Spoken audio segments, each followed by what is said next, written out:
Assalamualaikum warahmatullahi wabarakatuh. Alhamdulillah nahmaduhu wa nasta'inuhu wa nastaghfiruh wa na'udzu billahi min shururi anfusina wa sayyiati a'malina may yahdihillahu fala mudhillalah wa may yudlil fala hadiyalah. Asyhadu an la ilaha illallah wahdahu la syarikalah wa asyhadu anna Muhammadan abduhu wa rasuluhu la nabiyya ba'dah. Ya ayyuhalladzina amanu taqullaha haqqa tuqatih wa la tamutunna illa wa antum muslimun, amma ba'd. Fa inna asdaqal hadisi kitabullah wa khairal haji Muhammadin sallallahu ala alihi wasallam wa syarrul umuri muhdatsatuha wa kullu muhdatsatin bid'ah wa kullu bid'atin dhalalah wa kullu dhalalatin finnar. Allahumma shalli wa sallim ala nabiyyina Muhammadin wa ala alihi wa ashabihi wa man ittaba'ahum bi ihsanin ila yaumiddin. Jazakumullah, usikum bi taqwallah. Ada doa yang terkenal yang kita ucapkan di malam hari ketika kita salat witir. Allahumma innaka afuwun tuhibbul afwa fa'fu anni.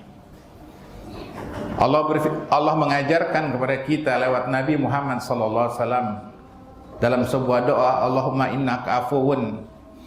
Ya Allah, sesungguhnya Engkau Tuhan yang Maha Pengampun.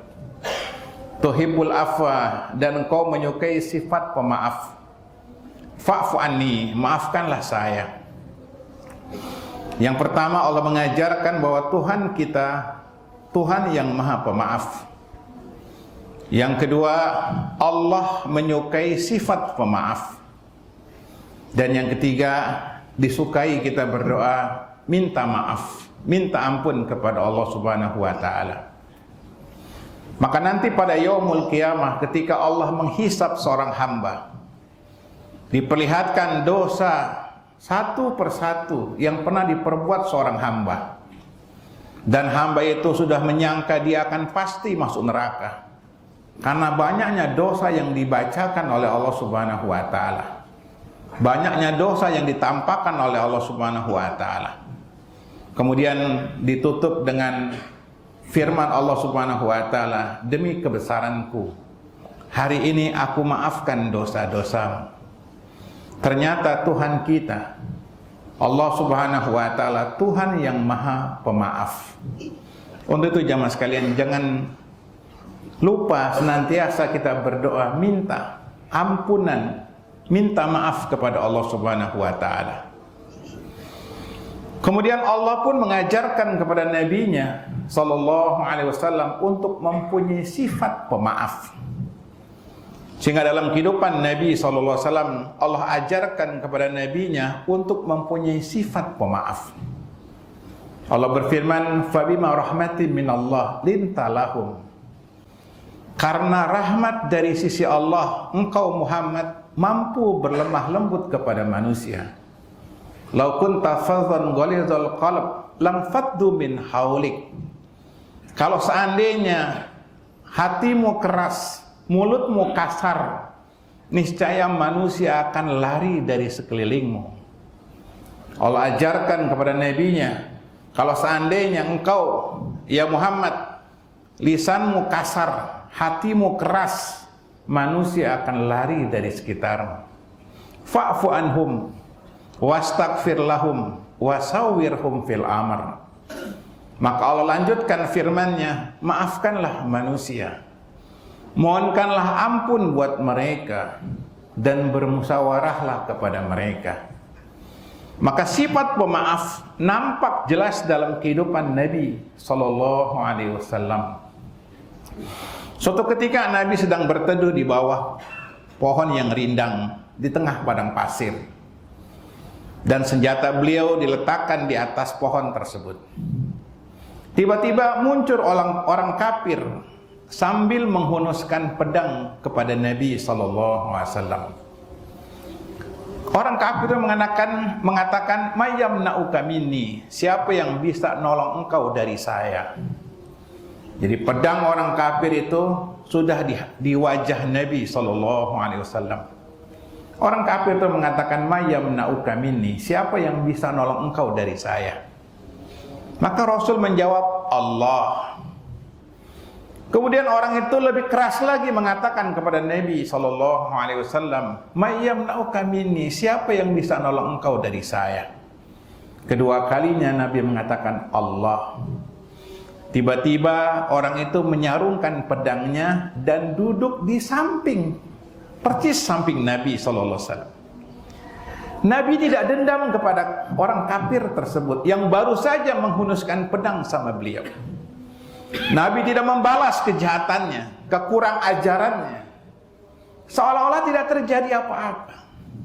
Lihatlah, Nabi mampu memaafkan kepada orang yang baru saja mau membunuh beliau, seolah-olah tidak terjadi apa-apa. Duduk persis samping Nabi, sama-sama berteduh di bawah pohon yang rindang. Dan Nabi pernah mengatakan, "Nasbiru wala nu'aqib." Kami lebih memilih sabar ketimbang membalas kejahatan dengan kejahatan yang lain. Kami memilih sabar. Dan inilah makna sabda Nabi SAW, di mana Nabi pernah bersabda dalam hadis riwayat Imam Muslim, "Mazadallah abdan bil afi illa izzan." Tidaklah Allah menambah kepada seorang yang pemaaf melainkan ditambah kemuliaan bagi orang tersebut. Jadi sifat pemaaf bukan sifat yang hina, bukan sifat yang rendah, bukan bodoh. Sifat pemaaf itu adalah sifat mulia. Ketika pribadi kita direndahkan, pribadi kita dihinakan, maka kalau seandainya kita memaafkan, bukan berarti kita bodoh, bukan berarti kita rendah. Tapi Allah akan tambah kemuliaan bagi seorang hamba yang mampu memberikan maaf. Maka ketika Nabi SAW memasuki kota Mekah, tatkala Mekah sudah dikuasai oleh Nabi SAW ketika terjadi Fathu Mekah tahun ke-8 Hijriah. Nabi dengan para sahabatnya masuki kota Mekah. Mekah sudah di bawah kekuasaan kaum muslimin. Orang-orang kafir Quraisy pada waktu itu sudah sangat ketakutan. Takut apa? Takut Nabi membalas kejahatan orang kafir Quraisy.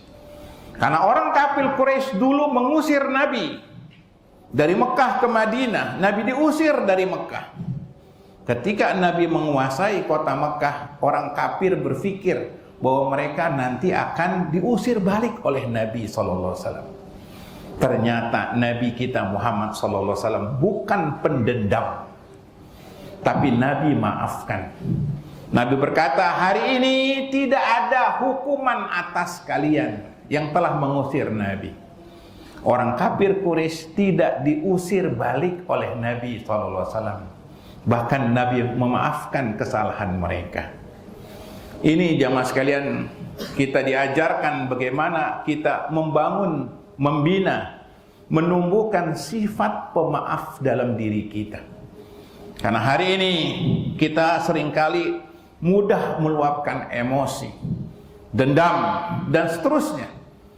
Sehingga seolah-olah tidak ada rasa maaf dalam diri kita. Padahal Allah mengajarkan untuk mempunyai sifat pemaaf. Nabinya SAW juga mengajarkan untuk punya sifat pemaaf. Para ulama, para ulama kita, walaupun mereka difitnah, walaupun mereka terzalimi, tapi tetap di dalam jiwa mereka punya sifat maaf.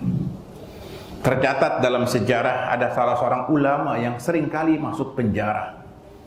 Bukan karena tindakan kriminal, tapi fitnah terhadap orang-orang yang tidak suka dengan ulama tersebut. Syekhul Islam Ibnu Taimiyah, seorang ulama dari Suriah, Damaskus, tercatat 7 kali masuk penjara. Di akhir hayatnya dan beliau wafat di penjara, beliau menulis surat yang isinya, "Kepada semua yang telah memfitnah saya, kepada semua orang-orang yang telah memusuhi saya, yang membenci saya, hari ini kesalahan mereka, kehilapan mereka, kejahatan mereka, saya sudah maafkan. Saya sudah maafkan." Beliau wafat di penjara. Ketika beliau wafat, hampir seluruh masyarakat di Suriah, di Damaskus, mengantarkan jenazahnya. Kata para ulama, 1.500.000 orang mengantarkan jenazah beliau sampai ke pemakaman. Kenapa? Karena orang tahu mereka, karena beliau adalah orang baik, terfitnah, diuji, akhirnya beliau wafat di penjara. Tapi dengan lapang hati, lapang dada, beliau mengatakan di akhir hayatnya, semua yang telah fitnah saya, hari ini telah saya maafkan. Luar biasa, jiwa yang bersih dalam menghadapi kehidupan ini. Jadi sifat pemaaf, sifat yang sangat mulia. Sifat pemaaf, sifat yang menumbuhkan kemuliaan bagi hidup kita. Semoga Allah Subhanahu wa taala senantiasa menumbuhkan kepada diri kita sifat pemaaf. Barakallahu li wa lakum wa nastaghfiruhu innahu wal ghafurur rahim.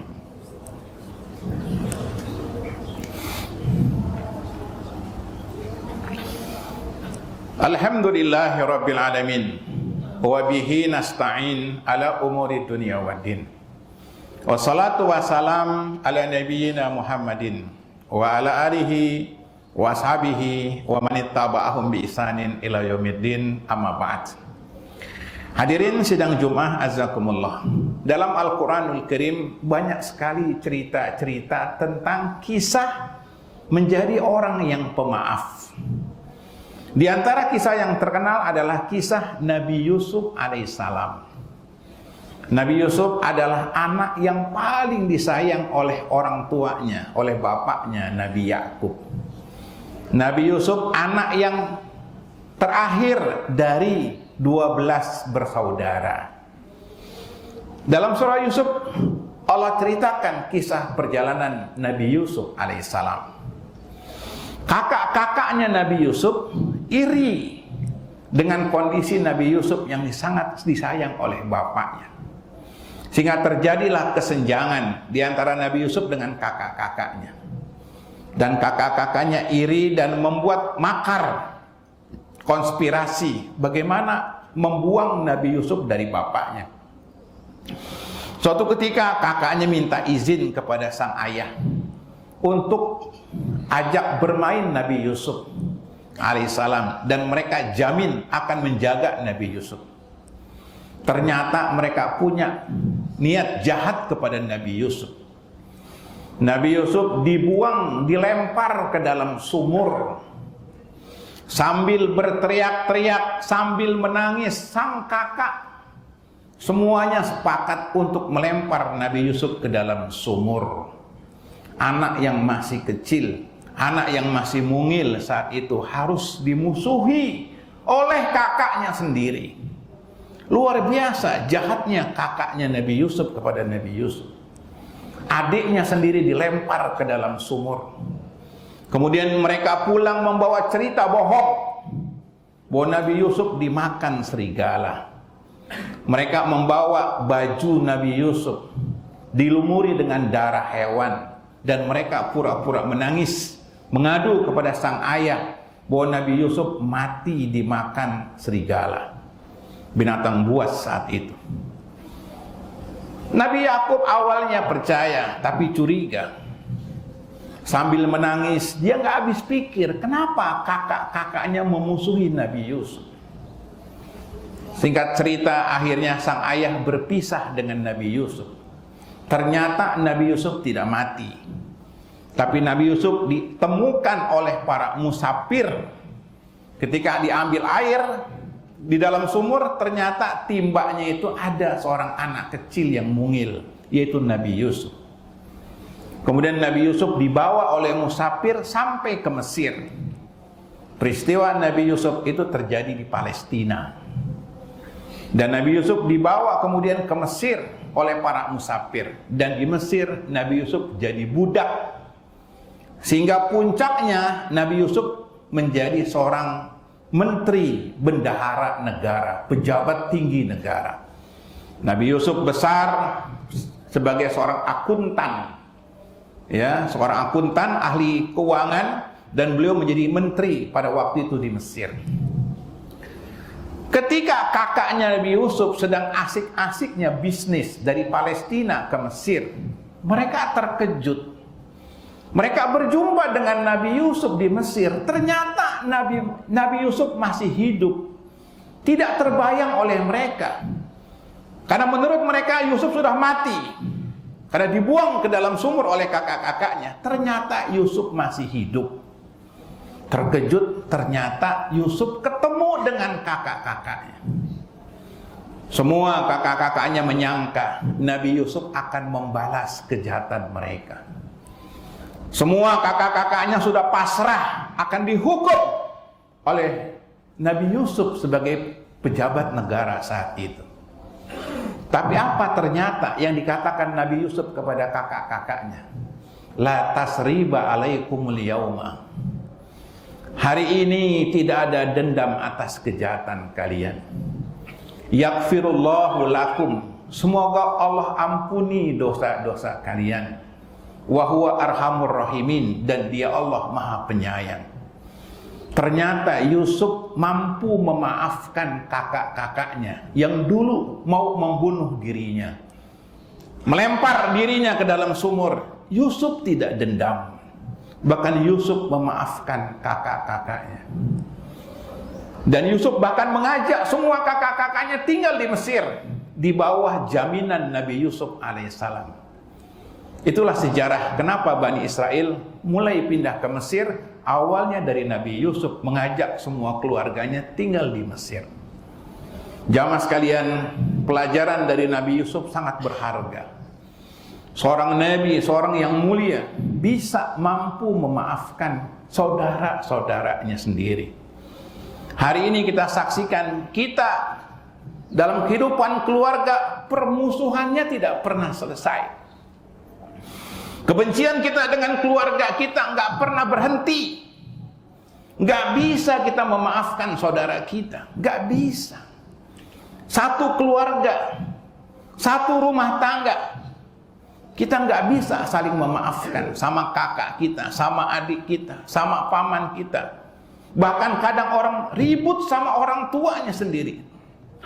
Tidak ada kata maaf. Keributan itu terus. Tidak pernah henti, tidak pernah selesai. Betapa jahatnya kita. Seolah-olah agama kita enggak pernah mengajarkan sifat pemaaf. Padahal Al-Quran memberikan contoh kisah seorang Nabi yang dibuang sama kakak-kakaknya. Tapi Yusuf mampu bisa memberikan maaf kepada kakaknya. Kita hari ini cuma gara-gara duit, gara-gara masalah hutang piutang, permusuhan dengan saudara kita tidak pernah henti, tidak pernah selesai sampai mati. Ada apa dengan diri kita? Kenapa tidak ada sifat maaf dalam diri kita? Padahal sifat maaf adalah sifat yang mulia. Dan kita juga bahagia kalau seandainya kesalahan kita dimaafkan oleh saudara kita. Hari ini di tahun yang baru 2023, rubahlah sikap kita. Maafkanlah kesalahan saudara-saudara kita, khususnya yang satu rumah dengan kita, satu keluarga dengan kita, satu nasab dengan kita. Maafkanlah, jadilah pemaaf. Jangan ungkit-ungkit lagi masa lalu, buka lembaran baru. Jadilah orang yang punya jiwa pemaaf. Semoga Allah Subhanahu wa taala menjadikan kita mempunyai jiwa pemaaf. Allahumma sholli ala Muhammad wa ala ali Muhammad kama shallaita ala ali Ibrahim wa barik ala Muhammad wa ala ali Muhammad kama barakta ala ali Ibrahim fil alamin innaka Hamidum Majid. Allahumma ighfir lil muslimina wal muslimat wal mu'minina wal mu'minat al ahya'i minhum wal amwat. Rabbana la tuzigh qulubana ba'da idh hadaitana wa hab lana min ladunka rahmah innaka antal wahhab.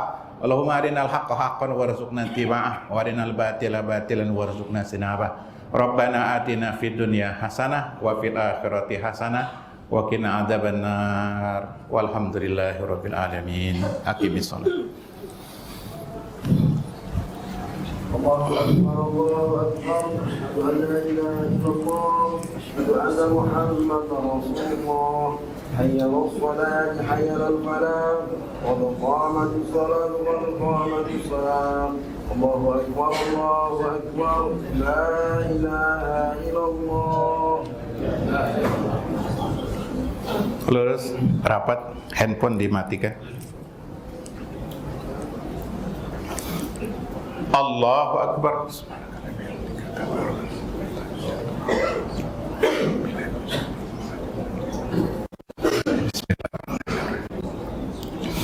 Alhamdulillahi Rabbil Alamin Ar-Rahmanir Rahim Maliki Yawmiddin Iyyaka na'budu wa iyyaka nasta'in Ihdinas siratal mustaqim Siratal ladzina an'amta 'alaihim ghairil maghdubi 'alaihim waladdallin.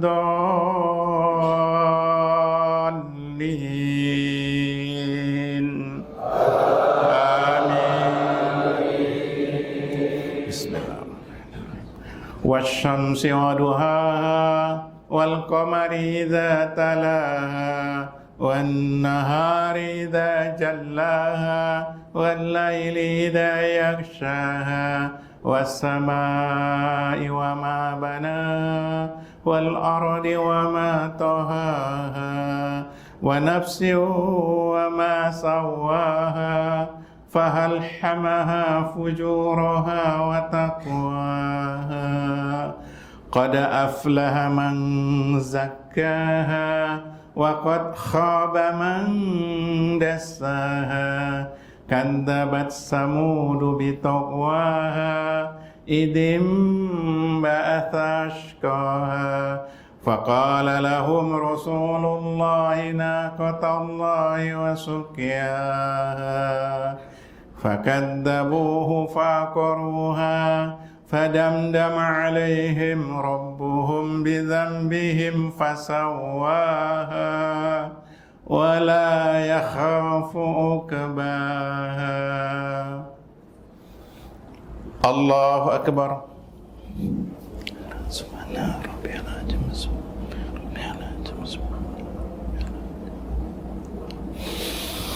سمع الله لمن حمده.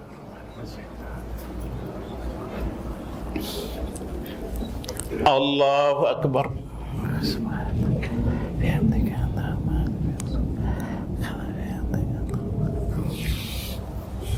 Allahu Akbar.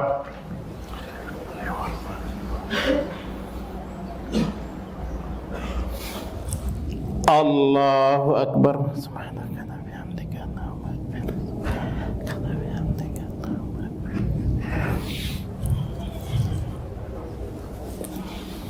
Allahu Akbar.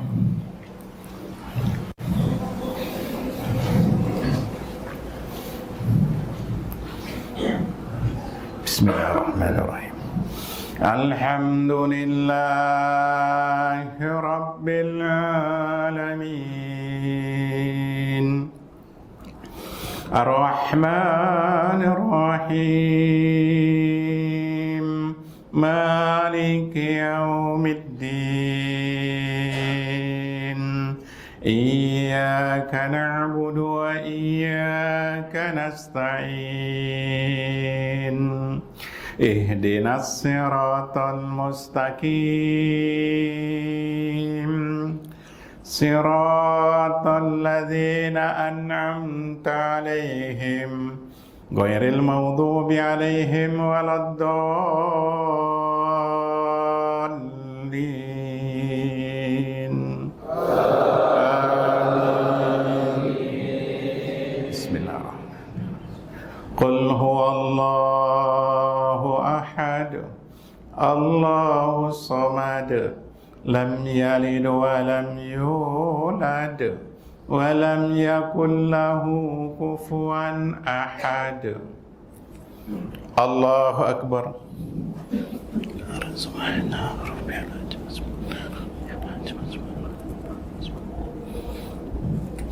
Samiallahu liman hamidah.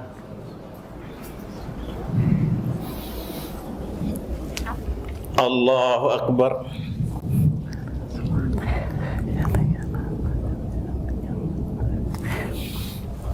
Allahu akbar.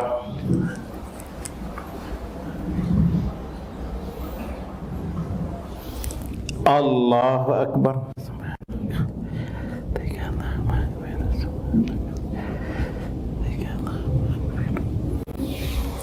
Allahu akbar. Tahiyat.